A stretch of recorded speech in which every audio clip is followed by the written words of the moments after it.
Welcome to our channel. Today, we'll guide you through the simple steps to activate your Neteller card so you can start using it immediately.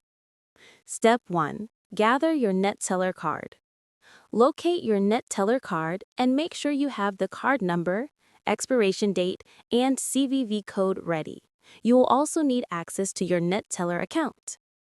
Step 2. Log into your Neteller account. Open the Neteller website or mobile app and log into your account using your credentials. If you don't have an account yet, you'll need to create one to activate your card. Step 3. Navigate to card activation. In your Neteller account, go to the Net Plus Prepaid Card section and select your card. Then, click or tap Activate Card. Step 4.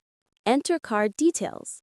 Enter the required card information, including the CVV code, expiration date, and any other requested details. Follow the on-screen instructions to complete the activation process. Step 5. Confirmation. Once your Neteller card is successfully activated, you will see a confirmation message in your account. Your card is now ready to use for online purchases, in-store payments, and ATM withdrawals. Step 6. Start using your card. You can now use your Neteller card wherever MasterCard is accepted. Make sure to monitor your Neteller account for balance updates and transactions. Don't forget to subscribe to our channel and give this video a thumbs up for more helpful tips.